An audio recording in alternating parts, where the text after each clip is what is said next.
l'œil d'Horus.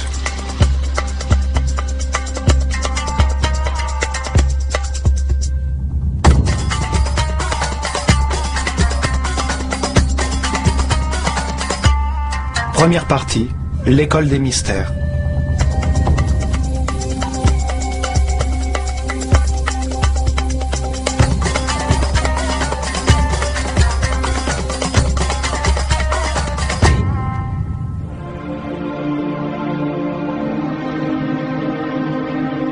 Notre histoire commence avant la destruction totale causée par le déluge.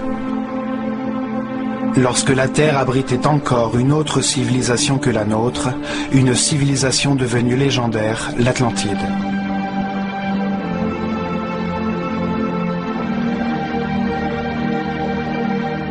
La sagesse de cette civilisation était le produit de l'évolution de la conscience humaine depuis des millénaires, de la connaissance du fonctionnement de l'univers qui donne lieu à ce que nous appelons la vie. L'étude des constellations révéla que l'humanité était une union vivante entre le ciel et la terre, que les étoiles et les soleils influaient sur le cours des saisons, des cycles et du temps.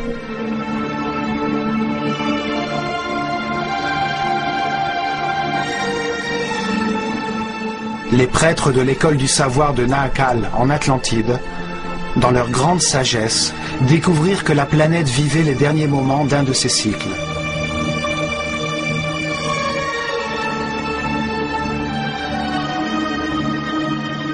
Ils annoncèrent une catastrophe qui détruirait jusqu'au fondement de la vie humaine.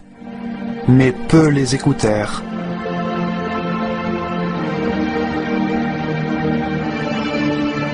Privés du soutien de la majeure partie de la population, ils construisirent des arches fortifiées de toutes parts et protégées par des champs électromagnétiques dont les forces pouvaient pénétrer et détruire toute matière. Guidés par le grand prêtre Chiquitet Arelish Vomalites, ils embarquèrent avec leurs familles, quelques instruments, certains animaux domestiques, et quittèrent l'Atlantide en direction de l'Est.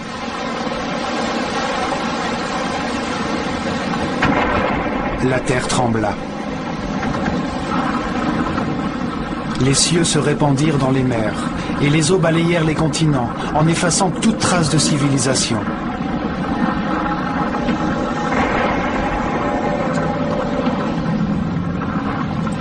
Comme l'attestent les deux immenses monuments en pierre, appelés mégalithes, qui furent retrouvés sur deux sites proches de l'Égypte. Leur taille, leur poids et leur assemblage témoignent d'une technologie aujourd'hui disparue, qui date certainement de l'Atlantide. Le site de Baalbek, au Liban, en fournit une première preuve. C'est à cet endroit que se trouvent les plus grands et les plus lourds blocs de pierre du monde, les trilithons de Baalbek. Chacun de ces immenses blocs pèse 1200 tonnes, mesure plus de 25 mètres de longueur, plus de 8 mètres de largeur et 5 mètres et demi de hauteur.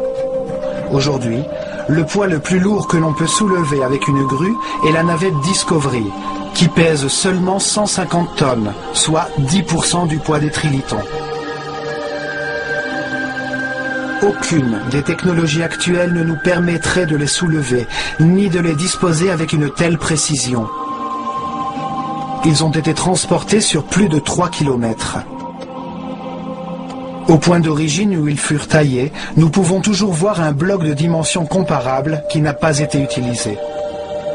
En raison de sa taille imposante, cet étrange plateau est devenu un lieu de culte pour toutes les populations qui s'installèrent dans la région après le déluge. Les Assyriens, les Perses, les Grecs et finalement les Romains y construisirent leurs principaux temples. On trouve une seconde preuve à Jérusalem. Cette ville est un lieu saint pour 3 religions. Ici se trouve un autre mégalithe, un ensemble de blocs gigantesques pesant chacun d'eux plus de 800 tonnes.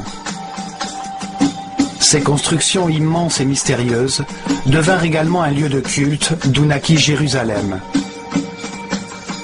Elles font partie des imposantes fondations qui supportaient le temple juif et qui supportent aujourd'hui la mosquée d'Al-Aqsa et le dôme du rocher.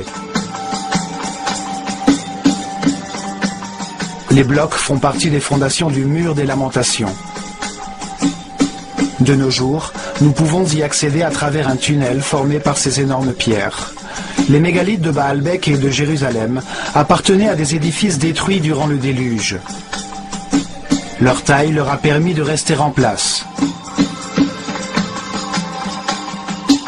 Ce cataclysme anéantit la civilisation atlantidéenne. Il eut lieu aux alentours de l'an 10 900 avant Jésus-Christ, alors que le système solaire traversait la constellation du Lion. Cet événement est retranscrit dans les livres sacrés de toutes les cultures du monde.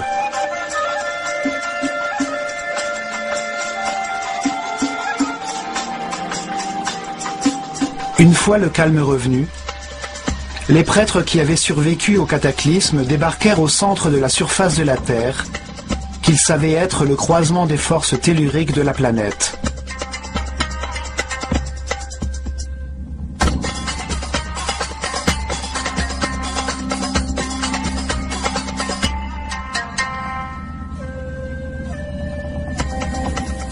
Ils espéraient utiliser ces forces pour guider l'esprit humain en construisant d'imposantes formes pyramidales qui concentreraient les vibrations des entrailles de la Terre et les transformeraient en énergie.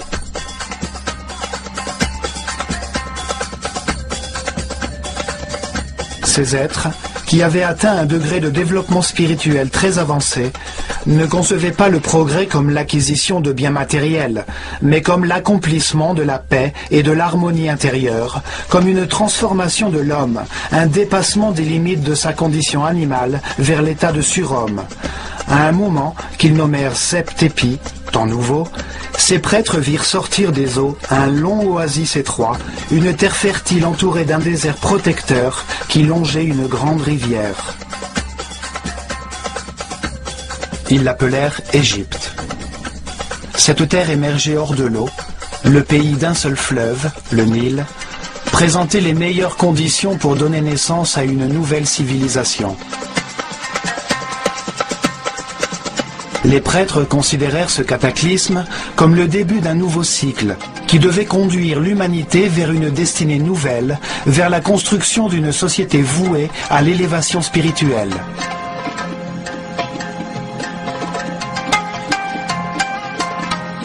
Le Sphinx témoigne des gigantesques cycles temporels qu'ils avaient à l'esprit. Son corps de lion, à tête humaine, met en valeur le cycle compris entre l'ère du lion et celle du Verseau, l'heure du règne de la nouvelle civilisation. Il voyait la vie comme un processus conçu par Dieu, durant lequel l'homme se réincarnait encore et encore pour se perfectionner et s'élever dans la hiérarchie universelle. Si l'esprit d'un homme ne comprend pas le Créateur, la raison de l'univers ou de sa propre existence, il sera incarné dans un corps. Les expériences de cette vie charnelle lui permettront d'acquérir la sagesse et la connaissance. Dans cette incarnation, dans tout ce qui lui sera donné à connaître, s'opposeront deux extrêmes. Il pourra comparer les éléments de cet univers dual et polarisé afin de comprendre la vérité.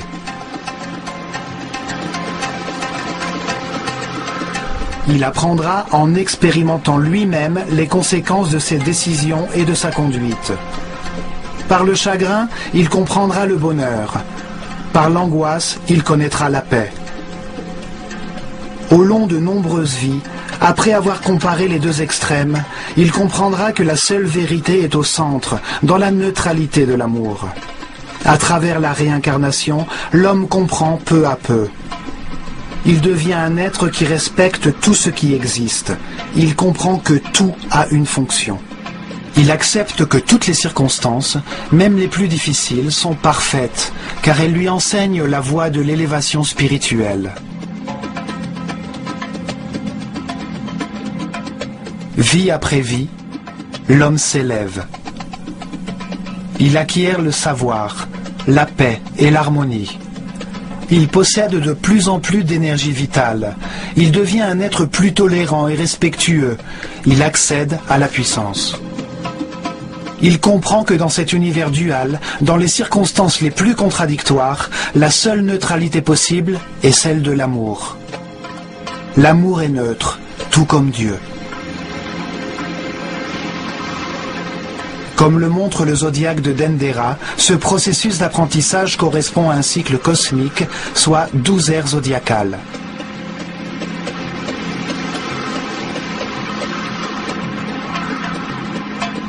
En effectuant un tour complet, le système solaire reçoit les radiations de chacune des 12 constellations.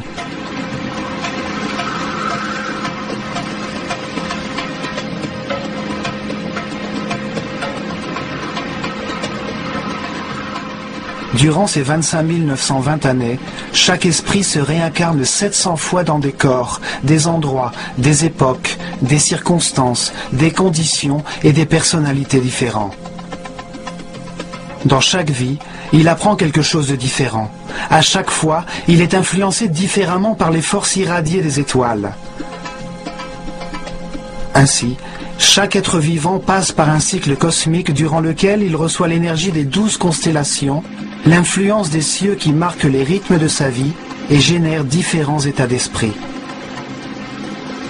Pour les Égyptiens, ce processus d'apprentissage de l'homme au cours de ses vies étant lié au mouvement de notre planète et du système solaire, tout était donc planifié par les étoiles.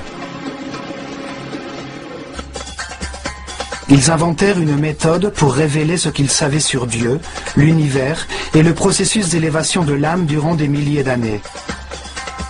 Une manière d'enseigner à l'homme la réalité et le sens de la vie. Les prêtres organisèrent la transmission à leur peuple de leur connaissance sur Dieu, sur les étapes qui marqueraient les changements d'ère zodiacale sous la voûte étoilée. Des moments furent consacrés à l'étude de la création par Dieu de l'univers, puis de la conscience humaine. Chaque phase de la révélation était mise en œuvre par un centre religieux construit le long de l'épine dorsale de l'Égypte, le Nil.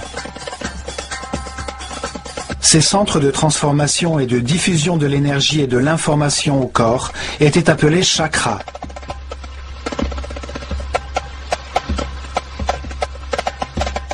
Ils se développèrent dans 4 régions. Chacun de ces 4 centres était dédié à l'explication et l'enseignement d'une phase de la Genèse. Chacun était dédié à une période différente de l'existence du même Dieu, avec des noms et des symboles différents.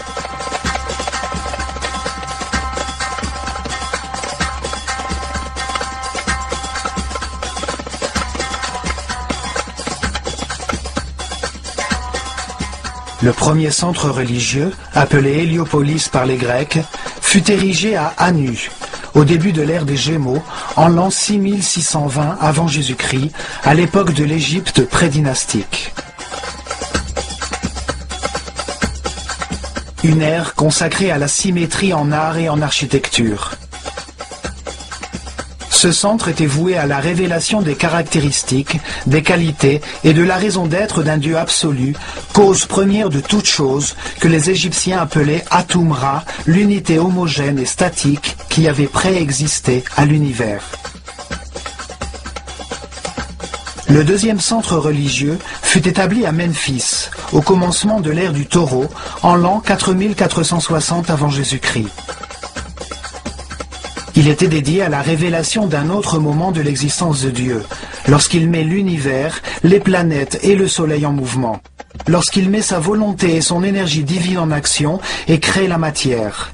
Cette dimension créatrice de Dieu était appelée Ptah. Durant cette ère, on peut remarquer l'influence de Mentu, l'animal qui représente l'ère du taureau dans toute l'Égypte, même dans les noms des pharaons. Le troisième centre religieux fut créé à Hermopolis. Il était dédié à Thoth. C'est le nom qu'ils donnèrent au Dieu unique lorsqu'il multiplia les créations sur la terre en diversifiant la nature, les plantes et les animaux. Le quatrième centre religieux fut érigé à Thébas, à l'arrivée de l'ère du Bélier, en l'an 2300 avant Jésus-Christ. Ce centre était voué à la révélation des caractéristiques, des qualités et de la raison d'être de Dieu lorsqu'il crée la conscience de l'homme à son image. Ils l'appelèrent Amon-Ra. Cette ère fut un moment décisif pour la civilisation égyptienne. Des centaines de temples dans lesquels la figure du bélier était prédominante furent construits et les pharaons eux-mêmes ajoutèrent Amon ou bélier à leur nom.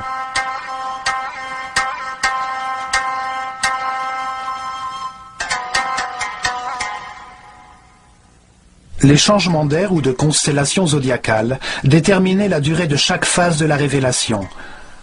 Lentement, les hommes comprirent qu'il n'y a qu'un seul Dieu, qui change de nom à mesure que ses caractéristiques évoluent et qu'il crée, en des moments successifs, l'homme et l'univers. Ils fondèrent une école des mystères pour transmettre leur savoir et s'assurer que les prêtres de leur caste continueraient le processus de révélation. Le pays se développa tout autour des temples et des centres religieux. En leur sein, les initiés devinrent des êtres respectables, capables de diriger leur peuple et de maîtriser les forces primitives de la nature.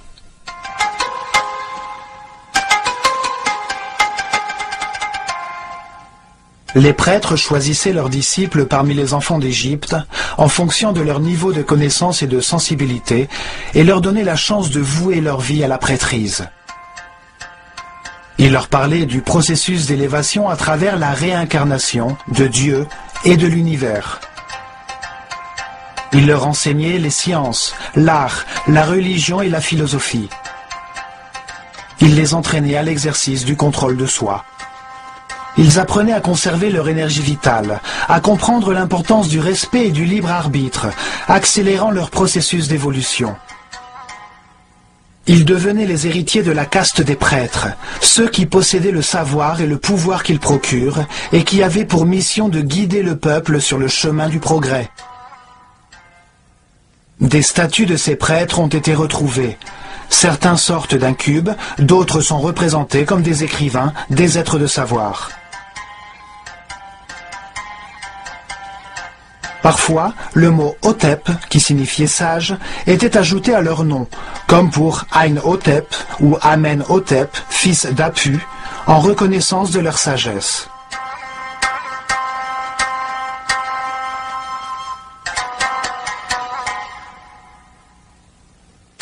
C'est dans les temples qu'était concentré le savoir, le pouvoir, la richesse matérielle et spirituelle. C'est sur eux que reposait l'organisation de la civilisation égyptienne.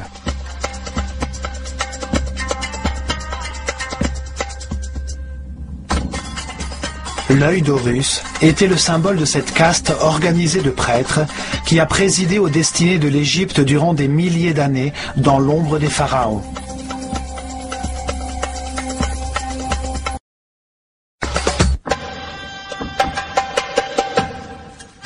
L'œil d'Horus était également le symbole de l'école des mystères, un emblème visible sur tous les murs des temples égyptiens. Un symbole évoque la signification de la forme, de l'action qu'il représente. Il transmet une idée avec simplicité, au-delà des mots. Son sens peut être compris des milliers d'années après avoir été dessiné.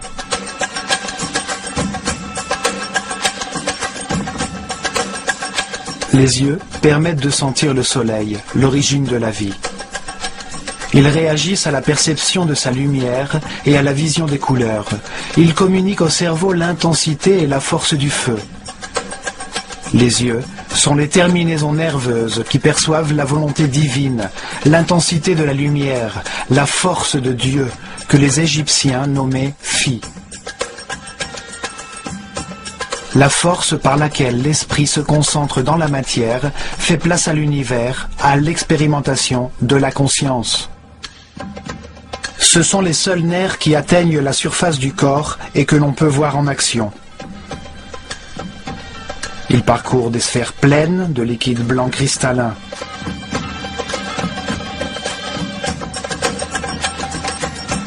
Les yeux sont un symbole de dualité. L'œil gauche, solaire, est sensible à ce qui est négatif. L'œil droit, lunaire, est sensible à ce qui est positif et constructif. Ils croisent leurs informations afin de retranscrire la bonne image mentale de l'espace. Ils symbolisent l'expérimentation de la conscience dans un univers de contraste, expérimentation qui lui permet de trouver la vérité par comparaison entre des éléments opposés. Ils réagissent à la lumière active du soleil et produisent la vraie lumière de l'esprit, la lumière de l'énergie vitale, une lumière invisible qui rend possible l'intelligence et la compréhension du monde. Les oiseaux évoquent l'action de voler, la libération des contraintes matérielles. Le faucon est l'oiseau qui voit le mieux. Le faucon Horus représente l'esprit qui a achevé son apprentissage dans les limites de la vie mortelle. Il comprend alors les vérités de l'univers, car il les a expérimentées dans de nombreuses vies, et il s'élève au-delà des limites matérielles, hors du temps et de l'espace. L'œil d'Horus est la conscience immortelle qui sait tout, qui voit tout. Il peut voler bien au-dessus de tout ce qui existe, ou porter son attention sur le moindre détail. Bien évidemment, les prêtres, dans leur sagesse, se voyaient comme des observateurs et des guides dans le processus d'élévation vers la lumière. C'est pourquoi leur symbole était l'œil d'Horus, l'œil qui voit tout.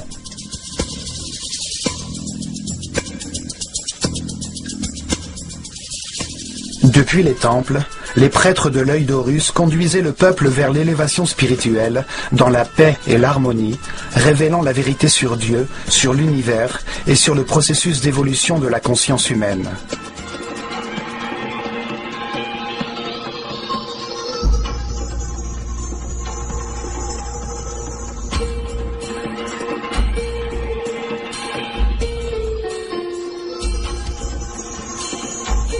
Protégé de l'extérieur par de hauts murs, chaque temple formait un ensemble architectural imposant dans lequel vivaient des milliers de personnes, des hommes et des femmes car il n'y avait pas de différence de sexe. Ils consacraient au moins 21 années de leur vie à leur apprentissage et à leur formation pour devenir prêtres ou prêtresses.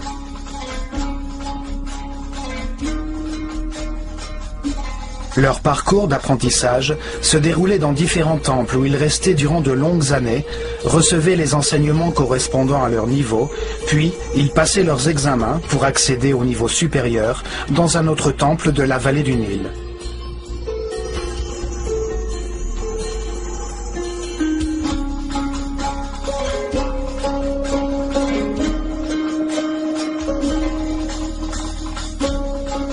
Chaque temple était une bibliothèque vivante, spécialisée dans un domaine particulier.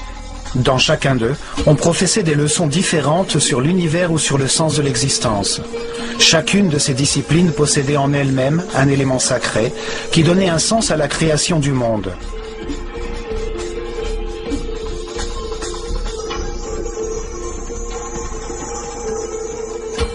Les 7 premières années d'enseignement correspondaient au niveau élémentaire, durant lequel les élèves étudiaient les lois générales de l'univers et apprenaient à utiliser les centres d'énergie inférieurs du corps.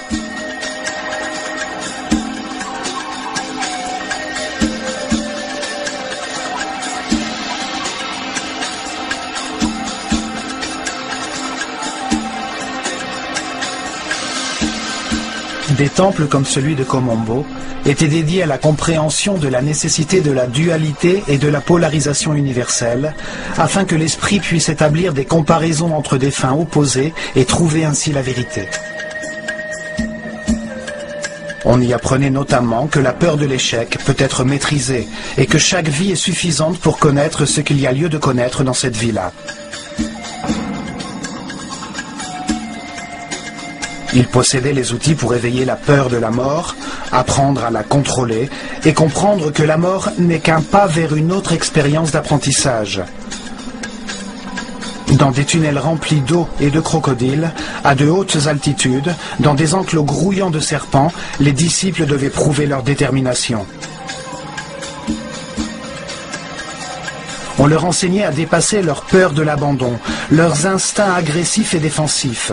On leur montrait l'existence de réflexes mentaux inconscients pour leur apprendre à contrôler ces réactions automatiques.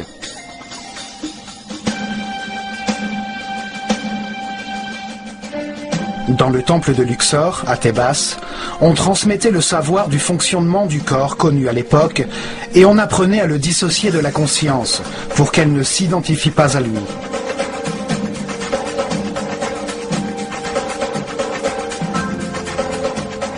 Le temple tout entier ressemblait à un organisme humain. Chaque salle représentait un organe. Sur les murs étaient inscrites des informations concernant ses fonctions principales, les bienfaits qu'il apportait à l'organisme et ses relations avec les autres organes.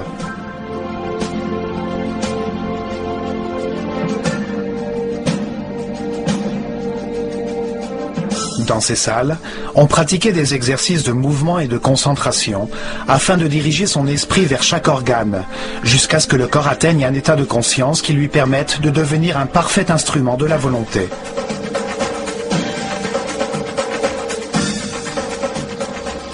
La plupart des temples des prêtresses de Nephthys et d'Isis étaient réservés à l'enseignement des perceptions sensorielles, des émotions et des désirs charnels du corps, afin de les différencier des émotions, intuitions et inspirations supérieures.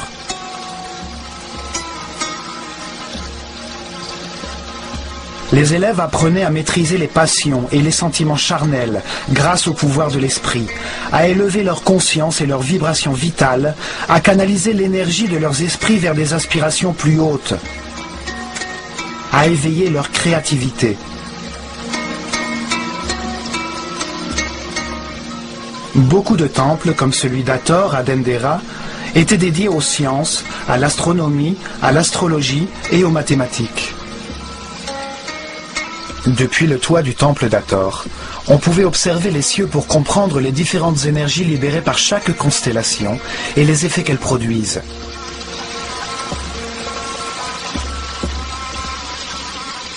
Les Égyptiens suivaient scrupuleusement les mouvements des étoiles, vérifiaient la durée de l'année solaire, la date exacte de la crue du Nil, le moment du passage de la Terre de l'ère du Taureau à l'ère du Bélier, les cycles qui impactaient le processus d'évolution.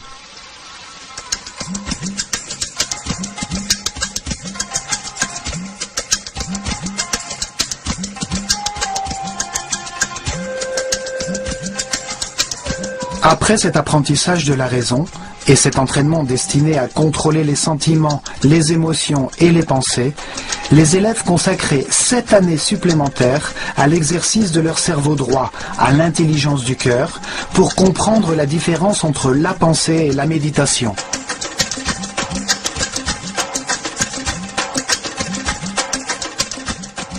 Le temple de Karnak, le plus grand d'Égypte, était dédié à la conscience, à l'analyse des forces qui la façonnent, à la compréhension du processus d'évolution et aux moyens de l'accélérer en se concentrant sur les concepts, les mots, les sentiments, les points exacts ou les mouvements.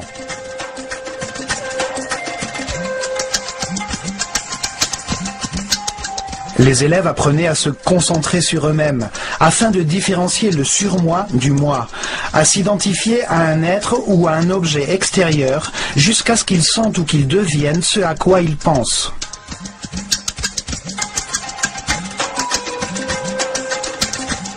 Ils se livraient à des exercices de télépathie.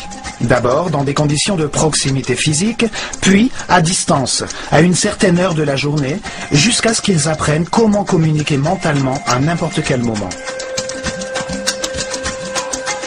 On leur enseignait une certaine conception du temps, et ils apprenaient à vivre comme si celui-ci était un éternel présent.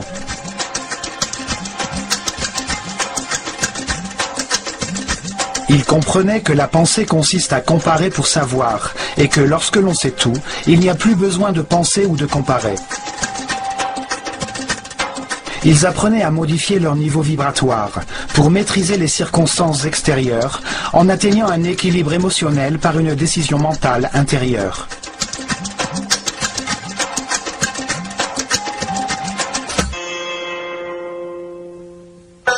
Chaque temple possédait 3 niveaux d'information. Ainsi, ces informations pouvaient être révélées simultanément à des hommes qui n'étaient pas au même stade d'évolution.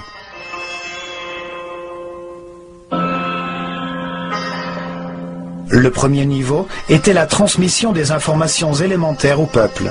Chaque temple avait une histoire simple, pleine de symboles et de personnages fantastiques. Un théâtre sacré, facile à comprendre. Les idées étaient exprimées dans des mythes sous la forme d'histoires.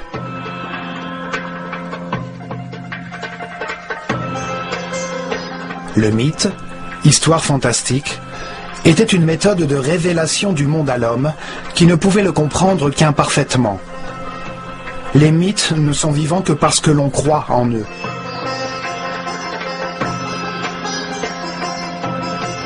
Ils font intervenir des personnages qui possèdent des caractéristiques symboliques, avec des formes qui permettent d'identifier leurs fonctions et leur activité principale, qui prennent part à des histoires simples, à des paraboles, qui révèlent la réalité de la nature humaine sans avoir recours à l'aridité ou l'abstraction de la philosophie ou de la métaphysique.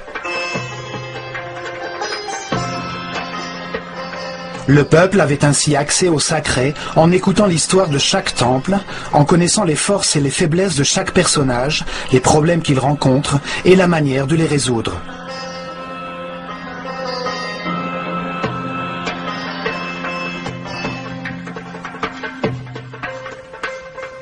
Un second niveau d'information était réservé aux disciples, des êtres spirituellement plus avancés, à qui les mêmes thèmes sacrés étaient expliqués, mais d'une manière plus complète et concrète.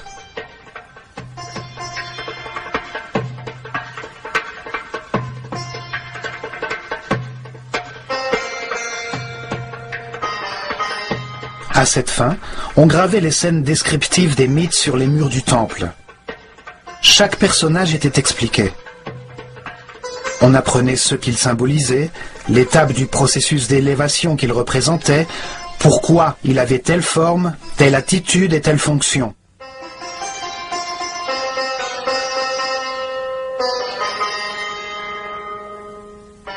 La sagesse des prêtres de l'œil d'Horus apparaît clairement dans l'histoire racontée dans chaque temple, dans les formes qu'ils utilisaient comme symboles. Simplement en les voyant, on comprend les actions qu'ils représentent ou les bienfaits obtenus par leur réalisation. En utilisant comme symbole des hommes à tête d'animaux, ils en font des concepts qui évoquent les caractéristiques de chaque animal et qui permettent de saisir la fonction de cet animal dans l'univers.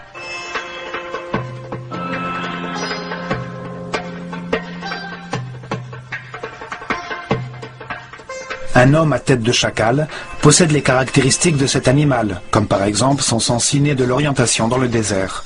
En suivant ses pas, on arrive toujours à une terre fertile. C'est un excellent guide. Chaque symbole permet une compréhension facile. La simple forme d'un oiseau évoque le vol, la liberté. Un disque solaire au-dessus de la tête d'un homme indique sa clairvoyance, sa sagesse, son savoir, son degré de conscience.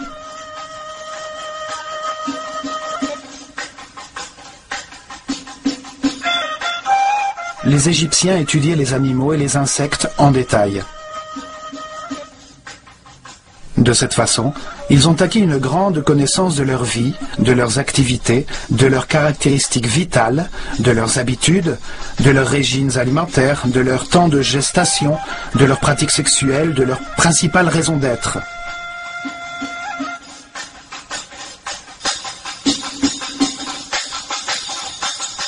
Ils choisissaient les animaux les plus doués pour représenter une action vitale et son impact sur l'univers.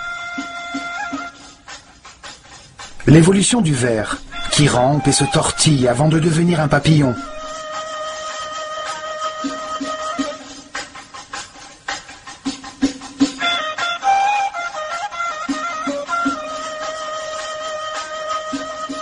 De tous les oiseaux, le faucon possède la meilleure vue. Il a un cerveau optique parfaitement développé. C'est pourquoi il est choisi comme symbole de cette fonction vitale, la vision. Un personnage humain à tête de faucon est un être qui voit tout, qui domine le paysage et voit tous les détails d'un objet qu'il regarde.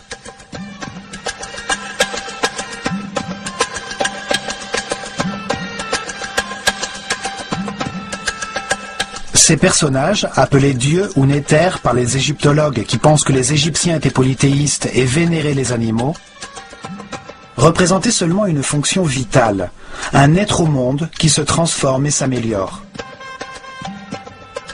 Chaque action importante de la vie est représentée par un symbole qui indique la transformation essentielle qui se produit chez l'individu qui l'exécute, ce à quoi il arrive. 2 bras signifie l'adoration, 2 jambes, l'action de marcher, une bouche, le fait de parler.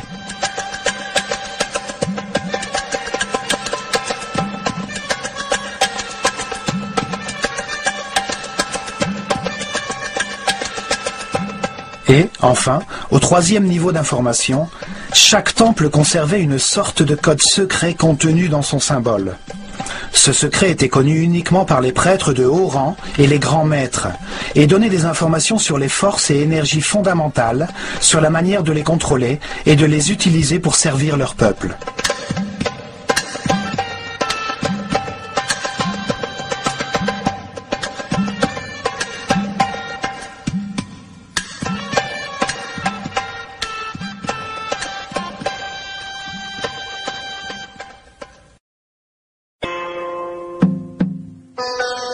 Dans des temples comme celui d'Horus, à Edfu, le grand prêtre a mené ses disciples les plus brillants à projeter leur conscience dans le temps, à pénétrer dans leur subconscient pour revivre et comprendre leur vie antérieure dans leur processus de réincarnation. Le grand prêtre était toujours un être très avancé dans son chemin spirituel. Il ne s'identifiait pas à son corps. Il connaissait son fonctionnement et il savait à quelles énergies il devait avoir recours pour trouver son équilibre.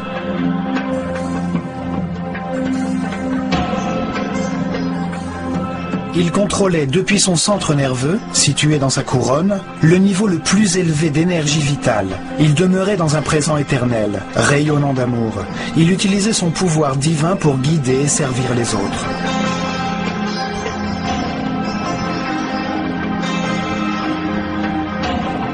La matière peut seulement recevoir, se contracter. Le don est un rayonnement. C'est une vibration de l'esprit. Les êtres de chaque niveau reçoivent et donnent à ceux des niveaux inférieurs.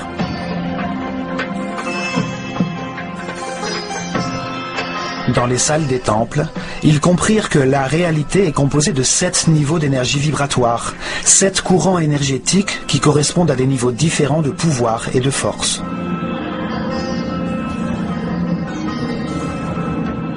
Le corps possède 7 chakras, ou centres de transformation de l'énergie fondamentale de l'univers. Chaque être humain n'utilise qu'un seul de ces 7 centres au cours de sa vie présente, en fonction du niveau d'élévation de sa conscience. Meilleure est sa connaissance de l'univers, plus grand est son respect, plus haut est le chakra ou centre nerveux qu'il utilise pour transformer cette énergie. Plus son chakra est haut, plus il génère d'énergie quotidienne, et plus il possède de forces transcendantales. Le grand prêtre pouvait contrôler les forces fondamentales de l'univers grâce au haut niveau d'énergie vitale qui demeurait dans son corps. Son système nerveux avait une résistance en adéquation avec ce niveau d'énergie.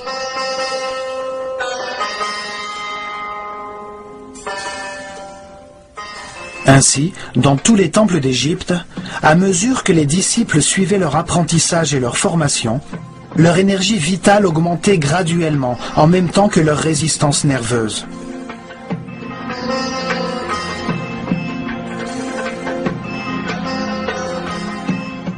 Ils apprenaient à être en paix et en harmonie, à respecter tout ce qui existe, à accepter la perfection de l'univers, à diriger leurs énergies vitales vers le chemin de l'élévation qui conduit à l'omnipotence, au contrôle des forces et des énergies suprêmes.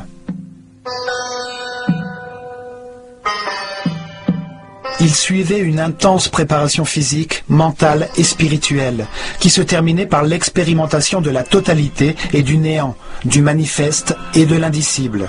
Ils recevaient des pyramides une énergie puissante, qui leur permettait d'atteindre le 7e niveau de conscience.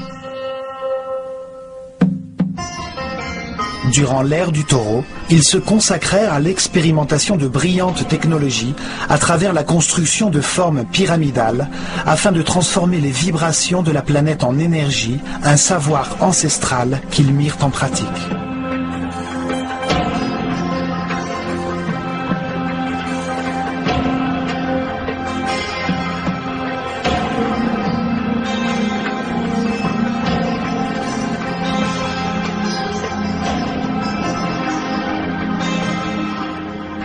ils érigèrent d'imposantes pyramides qui pesaient des millions de tonnes sur les points névralgiques du réseau électromagnétique de la planète. Les millions de particules de quartz présentes dans ces masses pyramidales suivaient les vibrations de la Terre, produisant de l'énergie par un phénomène connu aujourd'hui sous le nom de piézoélectricité.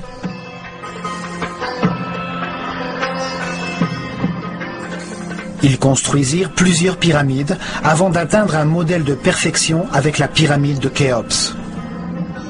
Dans ces halls, dans ces galeries, dans ces chambres, ils transformaient cette énergie en son, afin que les disciples les plus avancés physiquement, mentalement et spirituellement vibrent jusqu'au plus haut niveau.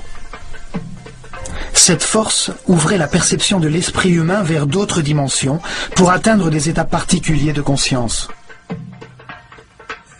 Avec cette aide extérieure, les disciples s'élevaient jusqu'au 7e niveau de conscience, repartaient en conservant cet état d'extase dans leurs esprits, après avoir éprouvé la vérité et allaient la transmettre à leurs semblables, par leurs mots et leurs actions.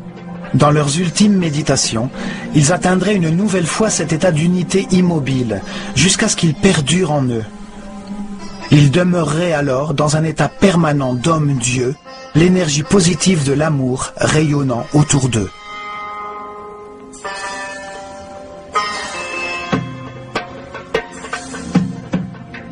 La connaissance de toutes les formes pures de l'univers, des masses primitives qui organisent l'énergie et la matière, était essentielle pour le développement de la civilisation égyptienne. Aujourd'hui, nous appelons ces formes pures les solides platoniciens.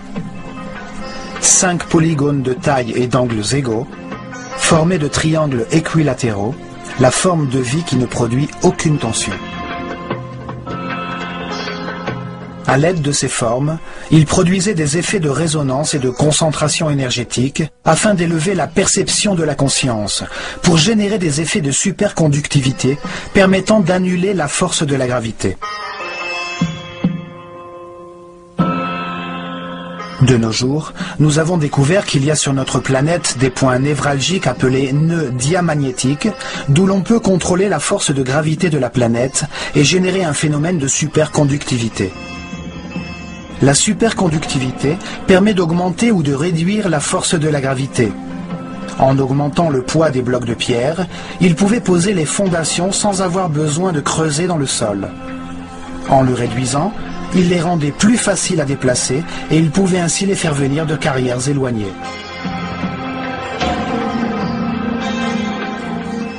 Des hiéroglyphes, qui expliquaient les formules et les ingrédients nécessaires pour faire une sorte de ciment qui ressemble à de la roche, furent retrouvés sur l'île de Séhel. Des scientifiques français les ont partiellement décryptés. Leurs expériences confirment qu'il s'agit de géopolymères, qui produisent une sorte de pierre une fois qu'ils sont solidifiés. Ceci permet de comprendre la simplicité avec laquelle les Égyptiens pouvaient assembler les pierres de leur temple en utilisant un bloc pour en former d'autres.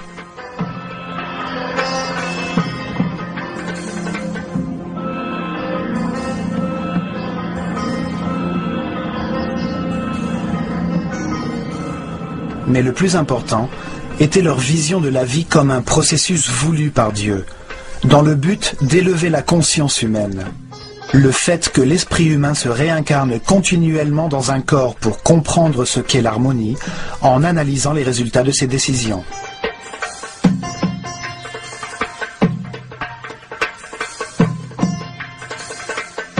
Au cours de ces nombreuses vies, pleines d'expériences contraires, d'angoisse et de paix, de dépression et de joie, de richesse et de pauvreté, de santé et de maladie, il comprend les raisons de son existence et s'affranchit des contingences matérielles pour devenir un surhomme immortel. Un être qui, au moment de sa mort, ne perd pas la conscience des connaissances qu'il a accumulées. Un esprit sage qui, à la fin de chaque étape, franchit une nouvelle marche vers la perfection universelle.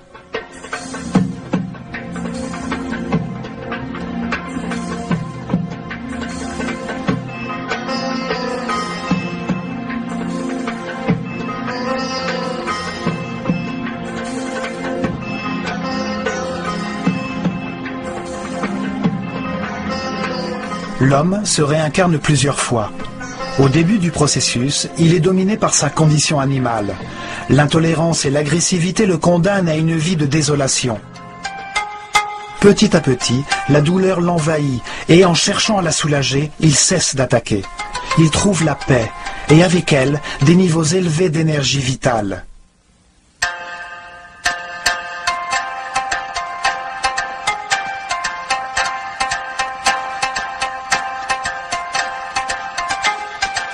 En pleine connaissance de ce processus d'élévation et des lois qui y président, les Égyptiens améliorèrent leur vie, acceptant les moments difficiles comme des étapes nécessaires sur le chemin de l'apprentissage.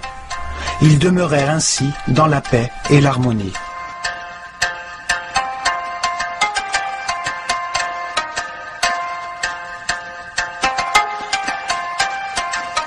Les temples enseignaient comment les hommes, même dans un monde de souffrance, pouvaient s'affranchir des contraintes physiques et devenir des êtres capables de transformer la matière pour voyager librement dans le temps et l'espace. Au milieu des contradictions de chaque vie, tout homme apprend quelque chose et renaît un peu plus sage. Par la polarité entre la lumière et les ténèbres, entre la peur et l'amour, nous apprenons à trouver la paix et l'harmonie, pour garder notre énergie vitale.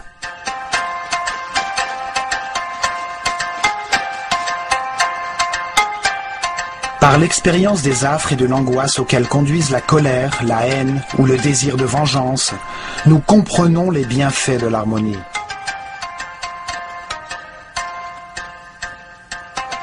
En prenant conscience que chaque décision produit à la fois de la douleur et du soulagement, nous pouvons faire d'une vie infernale un paradis. Les Égyptiens avaient compris que toutes les actions de la vie quotidienne, la pêche, les semailles, la récolte, nous rapprochent chaque jour un peu plus de la perfection divine. Ils formèrent une communauté si pacifique et heureuse que lorsque l'historien grec Hérodote visita l'Égypte au 5e siècle avant Jésus-Christ, il dit « De toutes les nations de la terre, les Égyptiens sont les plus heureux, les plus saints et les plus religieux. »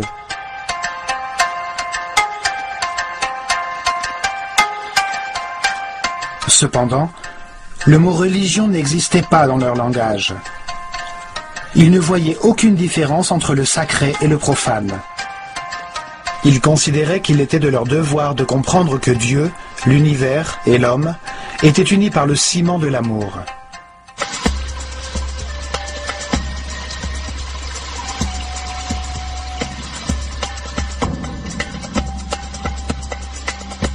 Dans cette série d'épisodes consacrés à l'œil d'Horus, nous décrypterons le message laissé par les Égyptiens dans leur temple.